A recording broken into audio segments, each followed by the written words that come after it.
My name is Bree Graham.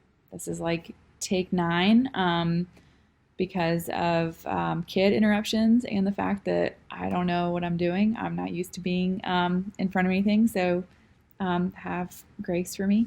But like I said, my name's Bree. I am on staff with Radius. I've been for the past 10 years or so, and I've done a bunch of different things with Radius, and I've just really loved getting to be a part of what God has done there and working with some really special people. But I have 5 kids. Nora, my oldest, is 6. Brody's 5. Sloan is 3. Beckham is almost 2, and Poppy is 6 months. I can actually see Brody's little body under the door. Hey, bro, go back to bed. Bye, buddy. Yeah, my life is full of like beauty and amazingness and chaos and noise all at the same time.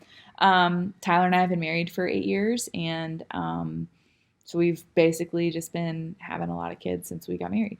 And so our family's grown really fast. But it's been really sweet. I feel like this has been so not the way I would have expected to grow and learn in the gospel. Like if you just asked me what my life would have been like 10 years ago, this is not what I would have imagined. But it has been really sweet, and I can't imagine. It's really fun to think about what it means for me to be a gospel-centered person and wife and mother and leader. Just like thinking through like how much the Lord has used the circumstances of my life to really deepen and grow that in me. Kid interruption. I'll be back.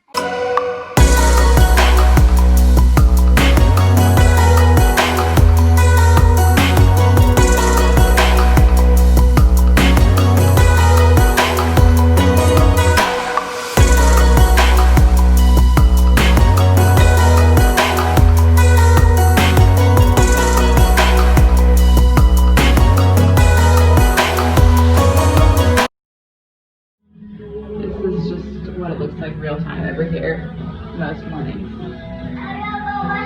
Music on and people eating and lots of singing and dancing.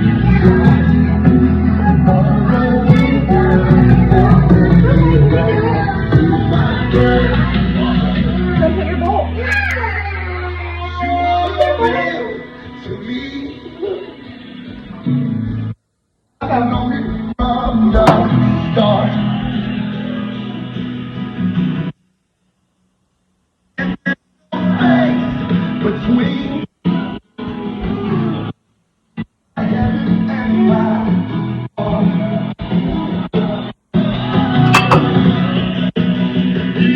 What's your name and how old are you? My name is Okay, can you tell me, Nora, what you think about God? um I think about him a lot because I just have fun like talking to him a lot. Yeah, what do you talk to him about? I ask him questions and Like, what's a question you ask him? I don't remember anything I've told him before. Yeah. And I ask him to do some things like to help me fall asleep or to like do a like song for me. And sometimes he can give me some very beautiful dreams. And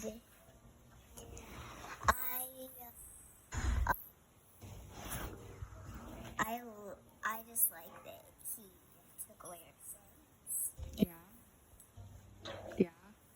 I love that. Okay, so this is a really small little practice that has been really life-giving for me the past few months.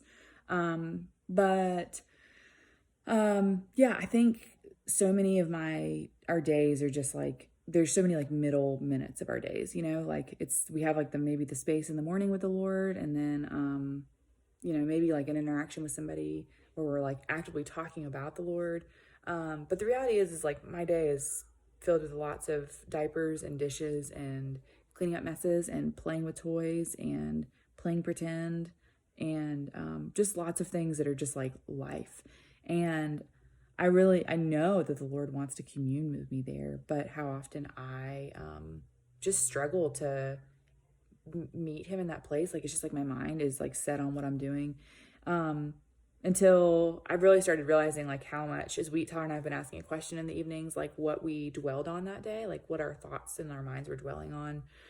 Just like if anything was like weighing on us. And it was just really startling for me to realize like how many like heavy thoughts I was thinking about, even in those moments when I would have said like, I'm just playing with kids or changing a diaper. Like just playing with kids and watching them fight over something. And just like this thought that I just can like dwell on even at that moment of like, are they always going to be this way? Or am I doing something wrong? Like, have I missed the mark in the way that we're teaching them this? Or, do we need to is there a book we can read? I mean, I'm just like, my mind is just spinning all the time with just things I'm processing. And so it just like was really convicting for me, honestly. I feel like the Lord was just like, your mind like is at work all the time. Like, it's not like you're just taking care of kids and then like your brain like clicks back on when you sit down with me. He was like, he's basically like, I feel like inviting me just in a new space of like my mind being renewed by like, you're already like thinking of all these things during your day, but like I can renew your mind to like not just think about random aspects of your day, but like for those random aspects of your day you're thinking about, to like learn to like commune with me in the midst of them. And so a practice that's been really helpful for me is I wouldn't have known what it was, but this book that I've been reading by Sarah Haggerty, she uses the phrase tiny prayers, which is it's been really like just a really cool language for me to have. And it's just really like taking scripture and like condensing it into like a specific way that we are praying. I'm sure like a lot of us do it all the time. Like, the verse about children are a reward, a heritage from them. And I don't know, like, I feel like that is like a tiny prayer that like comes in. The Lord's been just like, I feel like when I like identify it as like, this is something I like want to be praying for, that he will like draw those little phrases back to mind. So like when I am really frustrated with my kids, like I just feel like he's like speaking these little phrases to me all the time now of like, they are a reward. And like, then I'm like saying it back to him, like, yes, Father, like they are a reward. That's been I've been working through, with some girls in my community this week, just that he's a God who sees. And so that's been really cool. Just like the number of, verses that I've just been converting into these little phrases. And I usually like write them on my hand. And so I can just see them during the day. Even just catching a glimpse has been like a good trigger for me, of just like, God, like you see me. And like, especially in moments when I feel really frustrated or I'm feeling really tired, like you see me, like you can meet me here. Like sweeping up crumbs yesterday, like Father, like you saw every single one of these crumbs hit the ground and the kid that dropped them and exactly what was happening in their heart and their soul and their mind when it happened. So like, and just blessing him and adoring him in those moments and just learning to invite him into a lot of those middle moments.